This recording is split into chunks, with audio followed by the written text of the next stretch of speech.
Hi friends, welcome back to Budget Master. Hi friends, welcome back to Budget master.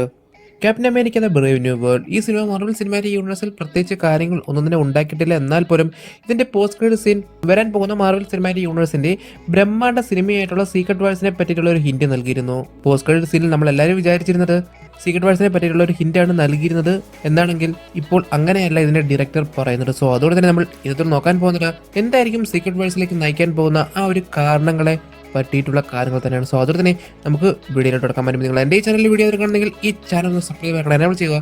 ഞാനിപ്പോൾ പുതിയ നിങ്ങളുടെ വിഷയം എന്താണ്? So let's start. Secret Wars Marvel Cinematic യൂണിവേഴ്സിന്റെ എക്കാലത്തെയും വലിയൊരു കോമിക് സീരീസ് അല്ലെങ്കിൽ എക്കാലത്തെയും വലിയൊരു കോമിക് എഡിഷൻ. എന്നാൽ ഇത് തീർച്ചയായിട്ടും മാർവൽ സിനിമാറ്റിക് യൂണിവേഴ്സിൽ ഉണ്ടാക്കാൻ പോകുന്ന ആ ഒരു മാറ്റം എന്ന് പറയുന്നത് ഒരിക്കലും നമുക്ക് ചിന്തിക്കാൻ പോലും കഴിയാത്തതാണ്. ഇപ്പോൾ അതിന്റെ ഒരു hint captain America the Brave New world എന്ന സിനിമയുടെ ഡയറക്ടറും പറഞ്ഞു കഴിഞ്ഞിരിക്കുന്നു. ഒരു ഉറപ്പാണ് ഡൂംസ് ഡേ, സീക്രട്ട് വാഴ്സ് എന്നീ രണ്ട് സിനിമകൾ പാർട്ട് 1, പാർട്ട് 2 എന്ന നിലയിൽ തന്നെയായിരിക്കും നമ്മൾ കാണാൻ പോകുന്നത്.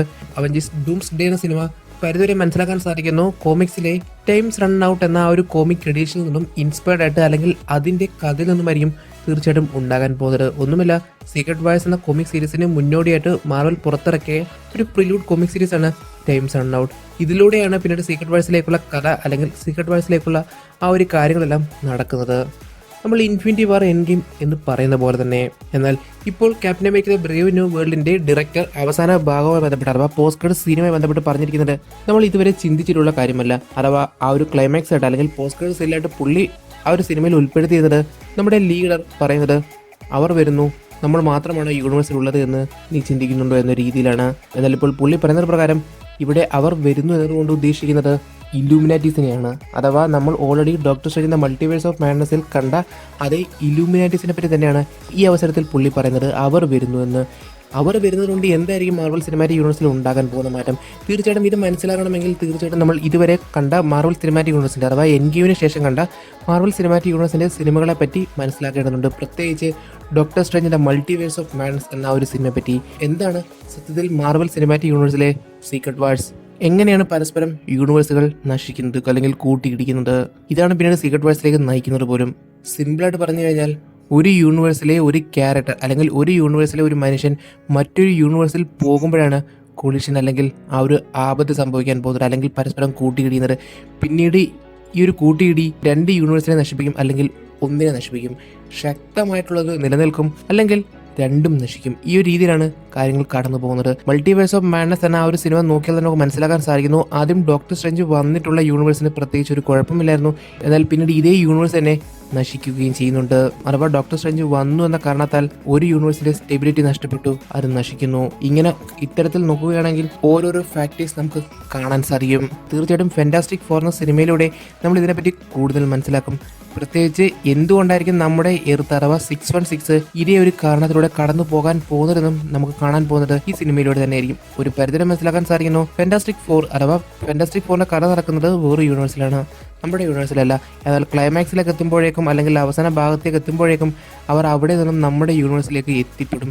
തീർച്ചയായിട്ടും ഒരു യൂണിവേഴ്സിലെ കഥാപാത്രം മറ്റൊരു യൂണിവേഴ്സിൽ എത്തിപ്പെടുന്നതോടെ തന്നെ അവിടെ യൂണിവേഴ്സുകൾ പരസ്പരം കൂട്ടിയിടിക്കാൻ കാരണമാകും. ഇതുവരെയുള്ള ഫാൻ തിയറീസ് റെഡിറ്റിലൂടെ നമുക്ക് മനസ്സിലാക്കാൻ സാധിക്കുന്നത് ഇത്തരത്തിൽ കൂട്ടിയിടിക്കാൻ പോകുന്നത് നമ്മൾ നേരത്തെ കണ്ട ഇലുമിനാറ്റിസ് ഭരിച്ചുകൊണ്ടിരിക്കുന്ന ആ ഒരു എർത്തും ഇതേ നമ്മുടെ എർത്തുമായിരിക്കും. തുടർന്ന് ഇലുമിനാറ്റി വേഴ്സസ് അവഞ്ചേഴ്സ് എന്ന കൺസെപ്റ്റ് ആയിരിക്കും നമ്മൾ ഡൂംസ് ഡേ എന്ന സിനിമയിലൂടെ പ്രധാനമായിട്ടും കാണാൻ പോകുന്നത്. എന്നാൽ ഡൂമിന് എന്തായിരിക്കും ഈ ഒരു സിനിമയിൽ റോൾ എന്ന് ചോദിച്ചു കഴിഞ്ഞാൽ പ്രത്യേകിച്ച് ഒന്നുമില്ല, ഒരു യാത്രയായിരിക്കും. എന്താണ് സീക്രട്ട് വാഴ്സിലേക്ക് നയിക്കാൻ പോകുന്ന ഒരു കാരണം? കൃത്യമായിട്ട് പറഞ്ഞു കഴിഞ്ഞാൽ ഇൻകേർഷൻ എന്തായിരിക്കും കാരണം? ഇതാണ് ഡൂം ആ ഒരു സിനിമയിലൂടെ കണ്ടെത്താൻ പോകുന്നത് അല്ലെങ്കിൽ ഡൂമിന്റെ യാത്ര. ടൈംസ് റൺ ഔട്ട് എന്ന കോമിക് സീരീസിലൂടെ നമ്മൾ ഏറെക്കുറെ കണ്ടിട്ടുള്ളതും ഇത് തന്നെയാണ്. അഥവാ ഒരു സീരീസിൽ അഥവാ ടൈംസ് റൺ ഔട്ട് എന്ന സീരീസിൽ പ്രത്യേകിച്ച് ഒന്നും തന്നെ നടക്കുന്നില്ല.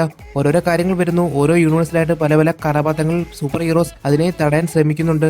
എന്തിന് നമ്മുടെ ക്യാപ്റ്റൻ അമേരിക്ക പോലും ഇൻഫിനിറ്റി ഗോൺലൈറ്റിനെ ധരിച്ചുകൊണ്ട് ഒരു യൂണിവേഴ്സിൽ ഇടിച്ച് തകർത്തു. എന്നാൽ പിന്നീട് പുള്ളിക്കാരന്റെ ആ ഒരു ക്യാരക്ടർ കാരണത്താൽ പല പ്രശ്നങ്ങളും ഉണ്ടായി. ഒരു സ്ഥലത്ത് താനോസും ടീമും ചേർന്ന് അതിനെ തകർക്കാൻ ശ്രമിക്കുന്നു. ഇത്തരത്തിൽ പല പല കാരണങ്ങൾ നടക്കുന്നു. എന്നാൽ അവസാനം ടൈംസ് റൺ ഔട്ട് ഒന്നും തന്നെ നടക്കുന്നില്ല.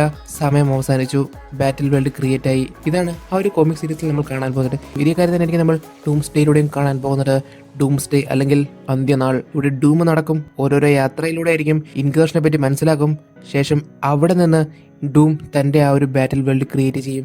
എല്ലാത്തിന്റെയും അവസാനം എന്ന നിലയിൽ തന്നെ. എന്നാലും ഒരേ കുറിപ്പാണ്, ഡൂമിന് ഏറ്റവും ഒടുവിൽ നേരിടേണ്ടി വരുന്ന ആ ഒരു കഥാപാത്രം മറ്റാരുമായിരിക്കില്ല, ലോക്കി തന്നെയാണ്. കാരണം ലോക്കിയാണ് ഇപ്പോൾ മൾട്ടിവേഴ്സിൽ ഇതിന്റെ എല്ലാത്തിന്റെയും പ്രധാനപ്പെട്ട കാരണക്കാരൻ. ലോക്കി എല്ലാവർക്കും ഫ്രീ വിൽ ക്രിയേറ്റ് ചെയ്തു എന്നൊരു കാരണത്താൽ ഇനി അങ്ങോട്ട് എന്തും സംഭവിക്കാം. സോ അതോടെ തന്നെ ഡൂമിനെ നേരിടേണ്ടി വരുന്ന ഒരു പ്രധാനപ്പെട്ട കഥാപാത്രം ലോക്കി തന്നെയായിരിക്കും. ഒരു പരിധി മനസ്സിലാക്കാൻ സാധിക്കുന്നു, സീക്രട്ട് വാഴ്സിലെ ഏറ്റവും പ്രധാനപ്പെട്ട കഥാപാത്രവും ഏറ്റവും നെടുന്തൂണും ഒടുവിൽ ഏറ്റവും ഒരു റിസൾട്ട് ഉണ്ടാക്കാൻ പോകുന്നതും, അല്ലെങ്കിൽ എന്താണോ എൻ ഗെയിമിൽ നമ്മൾ ഡോക്ടർ സ്ട്രേഞ്ചിനെയും ഇതുകൂടാതെ ടോണി സ്റ്റാർക്കിനെയും കണ്ടിരുന്നത്, ആ ഒരു രീതിയിൽ തന്നെയായിരിക്കും ലോക്കിയെ നമ്മൾ ഇനി അങ്ങോട്ട് കാണാൻ പോകുന്നത്. ചുരുക്കി പറഞ്ഞാൽ ലോക്കി വേഴ്സസ് ഡൂം തന്നെയായിരിക്കും സീക്രട്ട് വാഴ്സ്. ഏറെക്കുറെ ഇത്തരത്തിലുള്ള തിയറികൾ ഇപ്പോൾ മുന്നോട്ട് വരുന്നുണ്ട്. സോ എന്തെങ്കിലും ഡീറ്റെയിൽ ആയിട്ടുള്ള നമുക്ക് വരും ദിവസങ്ങളിൽ കൂടുതലൊന്നും നോക്കാം. ഇത് വെറും ഒരു ഫാൻ തിയറി മാത്രമാണ്. സിനിമയിൽ ഇത് നടക്കുമെന്ന് ഉറപ്പില്ല, എന്നാൽ പോലും ഒരു ചാൻസ് അല്ലെങ്കിൽ ഒരു പോസിബിലിറ്റി. സോ അതോടെ തന്നെ നമുക്ക് ഇന്നത്തോടെ അവസാനിപ്പിക്കാം. സോ അതോടെ വീഡിയോ ഇഷ്ടപ്പെട്ടാൽ തീർച്ചയായും നിങ്ങൾ ലൈക്ക് ചെയ്യുക. അതോടൊപ്പം അഭിപ്രായം തീർച്ചയായും ഇവിടെ കമന്റ് ബോക്സിൽ പെടുത്താം. നിങ്ങൾക്ക് നിങ്ങളുടെ ഫാൻസും പ്ലോട്ട്സ് ഇവിടെ കമന്റ് ബോക്സിൽ പെടുത്താം. എപ്പിസോഡ് നമുക്ക് ഡീറ്റെയിലും ക്ലിയർ ആയിട്ട് ബ്രേക്ക് ഡൗൺ ചെയ്യുന്ന പ്രതീക്ഷയോടെ എൻ്റെ level you watching widget master.